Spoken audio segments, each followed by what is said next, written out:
UnArt Television is reporting today from Bielefeld Forum, and I'm very happy to present you two very special guys from the band Heaven17, Glenn and Martin. Hi.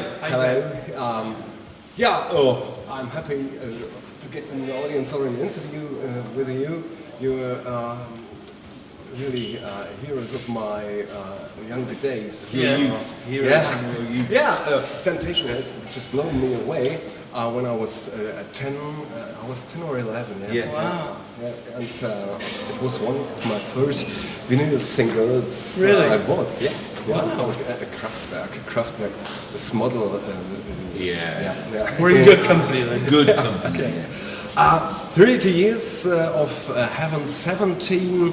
In 2010, you've given some special concerts during your 13th anniversary. Yeah. And many concerts this year in 2012.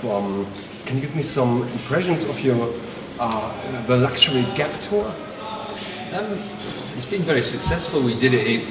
We did kind of 15 or 16 dates in England, in the UK, and they were brilliant. The first night was Liverpool. We'd never played in Liverpool before. I don't know why, but it was from the very first night. It went brilliantly. The band were happy. The band sounded good. We sounded good. The fans have loved it. We've had a great time. The set is good. You know, we've put a lot of thought into it. There's a variety of stuff, not only from Luxury Gap, but also some old Human League material from the early albums, and some hits from our other albums as well. And the way that the whole show works is proved to be very popular. Yeah. It's been going very well. And also the German tour has been amazing. You know, the audience's reaction has been great. We're really Overwhelmed. Overwhelmed, actually. Yeah. It's been really good. You were getting very late on stage for live concerts. I remember after in 1996. That's right. Yeah. That's right. Very late. We didn't play the Luxury Gap or Penthouse and Pavement. We didn't play any of those live at the time. We only started doing, now. It was when MTV was starting, and we thought we'd rather spend money on making really cool videos that everybody would like around the world, rather than spending our life on the road. So we made a policy decision not to tour live. We did TV shows, but and then 17 years after we started, Vince Clarke from Erasure, I was producing his album, and he said, do you fancy coming on tour with us to do a support on our arena tour? Yeah. And we said, yeah, go on, why not? And that's how it started, really. So now we've been doing that for nearly surprisingly 16 we're actually years. quite good at it. Yeah, we are actually quite good at it. Yeah. Maybe we should have done it back then. Anyway, it's too late now. Yeah. Okay. In the 80s, it was a real explosion of band tops and starting projects with synthesizers and electronic music. Can you tell me some impressions or a kind of? Can you remember the fascination you've got in the 80s? Well, it started, I suppose, right back growing up in the 60s. You were very engaged with the whole idea of the moon landings, and the future was a big deal. You know, it was like, the year 2000. What will that be like? Will we just be brains in a glass jar? Yeah. You know, that kind of thing. And so the future always held a big fascination for us. And to us, synthetic music symbolised the future. So we were, well, I certainly was, with the early Human League, obsessed with collecting records that featured synthesizers, right from the most experimental kind of Xenakis and Stockhausen, right through to pop records like, Popcorn, and you name it, everything. Giorgio Moroder, Kraftwerk, of course. And even before... And Motown records even. Even before the Human League formed, Ian Marsh had built his own synthesizer. And in a band, I was in a band with them all, and before the Human League, and Ian had built this massive great big synth From a kit. Yeah. you know, and it was reasonably useless. It could make it sound like a motorbike or kind of make your voice sound like that. But that was about it. Yeah, but yeah. we were kind of so interested in synthesizers. It We was all really- wanted to be, really. Do you remember your first Sunday? Yeah. I'm sure Martin does. Yes, I do. I remember I got my first proper wage packet Yeah. from being a computer operator in Sheffield, and I thought, for the first time in my life, because I came from a very poor family, as did Glenn and Ian, I had some spare money, and I thought, all right, either I learn to drive a car, or I use that money to buy a synthesizer on hire purchase. You know? Yeah. So I bought a synthesizer, and you know I what? still can't drive. He still can't drive, and he's still buying synthesizers. Yeah. Thank God. Yeah, thank God. Yeah. Great. Okay. Okay. What was that one that you wanted the other day? The SE. You said that. Oh, SH3A. So if anybody's got one, I roll with SH3A. Yeah, I'm after The one really of those. early one. He wants one of those. Okay.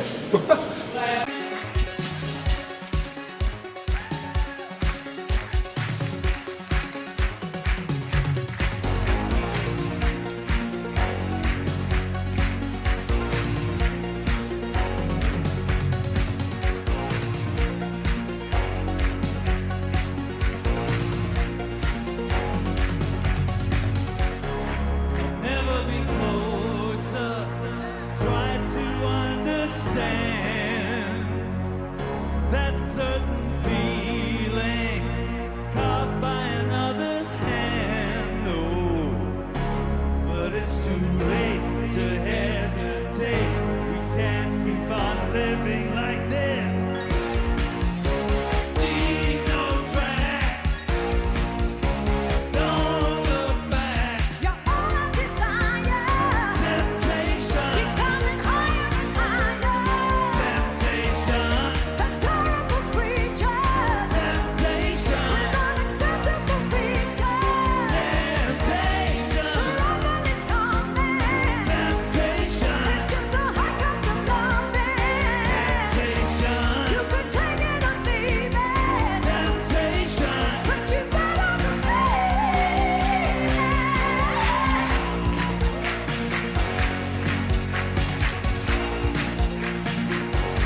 Well, you've made many side projects, and I've heard, or I've read about British Electric Foundation, Yes. and I haven't heard from it just before. I don't know why. You never heard of it, right? Yeah. I think it wasn't very popular in Germany, but in Britain it was quite popular. Yeah. So that was my original production company. Yeah. At the same time as we started Heaven17. Yeah, when the Human League split, really, Martin and Ian didn't want just to go straight into another band. They wanted something different. So BEF was formed. It wasn't more like Yes, like a production company. I think Glenn was at first at BF. Huh? Heaven17 was a BEF project. Yeah. But it became so popular that it kind of took over everything. Anyway, the first BEF album was in 1981, and that featured all sorts of famous artists singing electronic versions of unusual songs. So that's where I met Tina Turner, and I went on to produce her through that. Various other people, Billy Mackenzie, Sandy Shaw, you name it, lots of people. So then we did another volume 2 in 1992, featured different artists like Mavis Staples and Terence Trent D'Arby and Shaka Khan. And now, me. And now we've just finished another one called Dark, which is volume 3, which is coming out in March. Next year. And that's dark. That's dark electronic versions of happy pop songs. So, that sounds great. In March in Europe. All over the world. Yeah. Okay. So it's got people like Andy Bell from Erasure on it. It's got Kim Wilde, Boy George. Me. Him again. Green Gartside is a celebrity stalker. Green Gartside. Many people. New artists as well. Yeah. Okay. So look out for it. Okay. UnArt television is reporting about that. Be sure. I'm not ignoring. I'm just looking for a photograph of Martin and Tina Turner. So just carry on talking. Yeah. I've got a nice photograph of Martin and Tina Turner somewhere. Okay. Searching about it. Yeah, we're just carry on. We're multitasking. We're so modern. One question about Ian. Yes, left the band in 2007. We don't really know. I mean, he's just stopped talking to us. We did a TV show in London. Yeah. And we'd done a recorded song, and Ian was there. Yeah. And it was fine, and we said, okay, see you later. And we've never seen him again since. Literally. Never seen him once. Wow. Yeah. So said, see you in a bit. Stopped answering emails, telephone calls, everything. Okay. So, but we know what he's gone to do now, so. Wow. Okay. He's gone to university and to start a new life. Yeah. But that's all right. But I wish he'd talk to us about it. It would be nice. Well, but we're still here. We're here. That's an important thing. Yes. Yeah. The last studio album before after was released in 2005. Do you have some new material about Heaven17? We just about 6 weeks ago decided that we would write some new material in 2013. Yeah. So yes, we are going to sit in the studio and work together again for the first time since 19. So we are going to write some new material. There we are. Okay. It's here.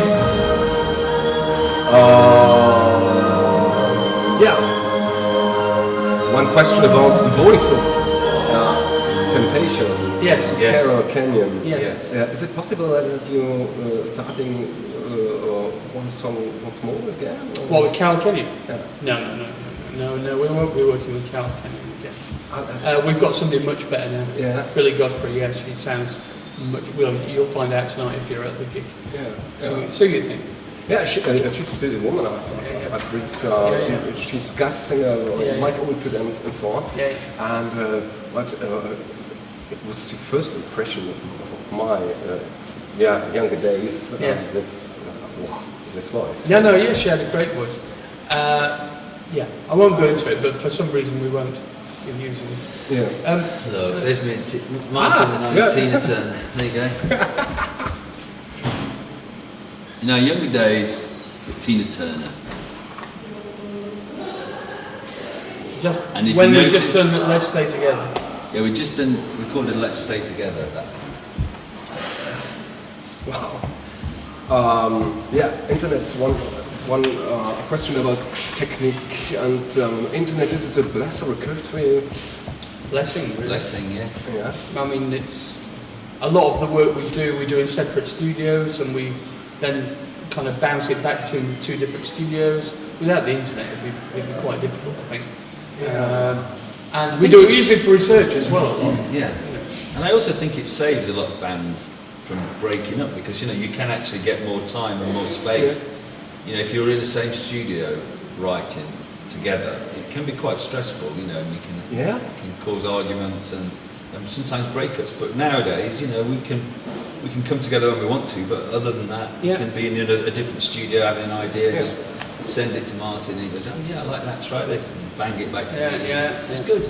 Yeah, it's really, it makes me wonder, because I hear the answer, especially from bands from UK. Yeah. The German bands are doing it not so with their sites. Right. It's not just us. I mean, for instance, Vince Clarke from Eurasia and Andy Bell, the singer, they live on different continents. Yeah. I mean, Vince lives in Brooklyn, New York. Yeah. Andy still lives in Brighton, I think. And they collaborate remotely all the time, And that's just another example. I think people do this a lot now. Yeah. If you look, it's like if you've got really good friends who you're very close with and you've toured with a lot and you've known for decades, you don't need to be in each other's presence every hour of every day anymore. Yeah. It's quite nice to have some space to be creative yourself without interference and then bring it all together. I mean, we know each other's styles so well, so it's not a problem for us. Okay. Your first instrument you've ever played? Recorder. Triangle. Triangle? Okay, it's cool. I wanted to play the drum, but they wouldn't let me do it. Ding, ding, ding, ding. That's it. That's it. That's great. There you go. The world first. Okay. One question I ask all the artists and bands and musicians, it's a private question, if God will stand before you and say, shit, I've made a muck with the mankind, can you help me? What would you answer? I'd say, fuck off, you don't exist. That's all I'd say. Okay. So, if you don't believe in me, I don't believe in you. Wow. That's Come on. Yeah. Okay. It was my last question. Wow. Brilliant. I thank you very much for your time you've spent with me, and I wish you one moment. Translate. Break the leg. Yeah? Break your leg. Thank you very much. Thank you very much. Cheers. Thank you. Thank you. It's great. Danke. Cool.